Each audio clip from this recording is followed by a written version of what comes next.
আমরা খাইয়ে লাইছি ভাই আমরা খাইয়ে লাইছি মার মার হাতে মার মার হাতে মার কি একটা গরম লাগে রে বাবু রে ওরো ভাই ওরো সিটিং আমার দেশ থেকে ঘুরিয়েছি জিজ্ঞেস না কি রে কি ইচ্ছে দিল কি সিটিং করছিস কইতাম বাইরে গেছে কইতাম ভাই এর এক বছর হইছে আমি 10,000 টাকা দিছি ইয়া আমার ভাঙ্গি ভাঙ্গি মনে করেন যে আইছি 3,500 টাকার মধ্যে রইছি এখনই কি আমার এই টাকাগুলো দেয় না ইয়া এখন আমার কইছে ঈদের পরে আমার টাকা দিবে এখন ইয়ারে আমি সকাল ধরে ফোন দিই এরে খুঁজে পাইতেছি এখন আমি আপনার কাছে আইছি ভাই ইয়ারে কোন আমার টাকাগুলো দিয়ে দিত ইয়ে কোরবান দিছে এটা তো আপনারাও জানেন তো একজনের ঋণী টাকা কোরবান দিলে কি হইব আপনি বিচারটা করেন আমি আপনার লগে যে সিটিং করছে হাতে এলাকা হাতাস টেন সামলাইছে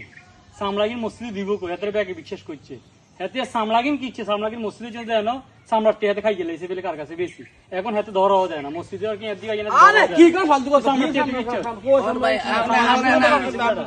টেন সামলা তোর কাছে দিলাম তুই কইছিস মসজিদে দিবি তুই একটা সামলা খাইছো কি মসজিদে আসছো তুই এখন দেইও দেছস এখন কি আমার টাকা দিব ডাইরেক্ট সামলা খাইয়ে লাইছিস ভাই সামলা খাইয়ে লাইছিস মার মার হাতে মার মার হাতে মার